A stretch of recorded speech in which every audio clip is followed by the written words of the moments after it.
Som er egentlig var en tidligere studie til en skulptør. Ja. Han er Henning der. Døra går opp. Baken. Nei. Spøkelse. Ja. Og du ser... Det ser bra ut. Så det er det, tror jeg da. Nei, jeg har noe... Så. Nå går det her. Opp. Der. Husk da. Nå snikker den. Men det er til deg, vet du, når du får sett på det. Så vi googler da. Det blir... ja.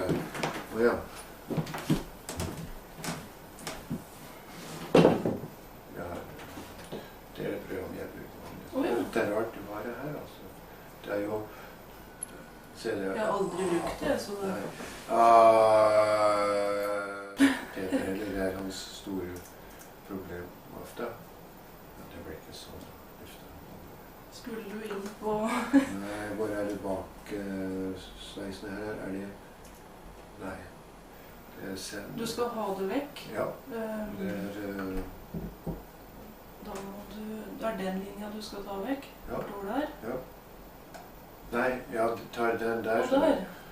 Tar den, og så bare... Hvor... Der er den. der. Der er den, ja. Jeg er ikke vant med sånn. Nei. Det blir alt sånn da. Den er borte, og den... Må du... Og du må... Litt omvendt. Texas Cherokee. Er det da du tar den, sånn. Ups. Det går bra uansett om det er store eller små, Ja. kanskje.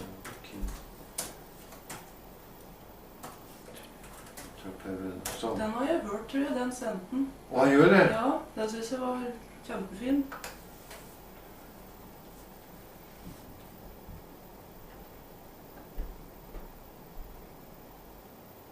Hvorfor ikke det? Du har ingen plug-in-moduler. Skal vi gå Da til kan den vi vanlige... Du kan bruke kvasir for den. Ja, det er noen... Er det kvasir? Hvor er det lansert? Dobbeltklikker du der på internett. Den? Mhm. Explorer. Jeg trodde det var... du bruker den.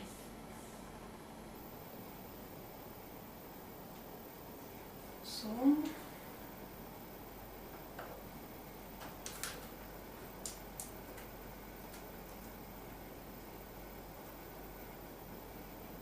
Tregt system i dag. Mange som... Kvasir.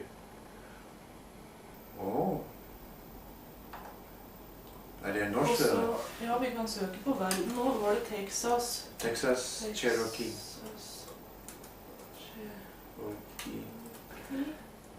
Ja, verden. Var det nytt for deg? Der. Ja, kommer den.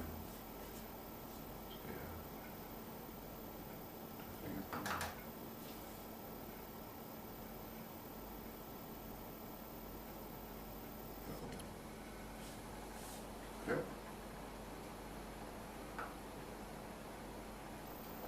Ja, der er den.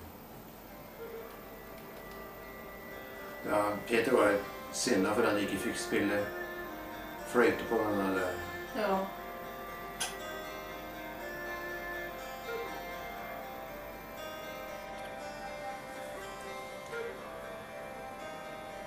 Den er fin. There's a slab of stone with a story here by a bent burrow tree. Han er Michael er veldig flink, ikke? Var det innspilt i ditt studio? Ja, alt ble innspilt her. Ja. Det eneste jeg ikke liker er skarptromma som vi bruker. Ja. Den synes jeg er litt... Det vil ha så lys som mulig, jeg ser det er ikke noe... Det blir bare bråk av det, ser. Ja. Ja.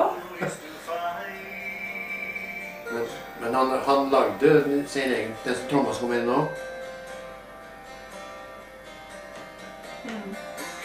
Den han lagde. Av en...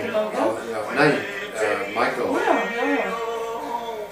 Han brukte en sånn trestamme, og så hugg den ut.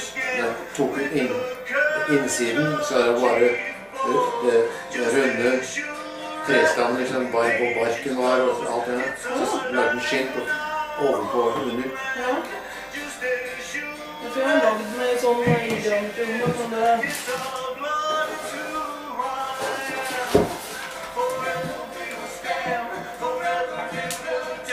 Ja, hun er også veldig flink til å synge.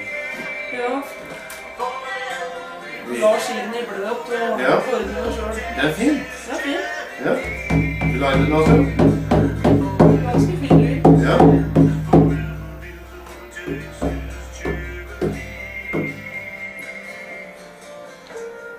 Nesten lagde litt flyttur. Ja. Finnes på midten.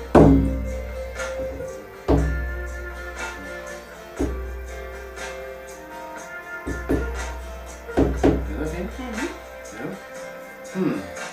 Så det...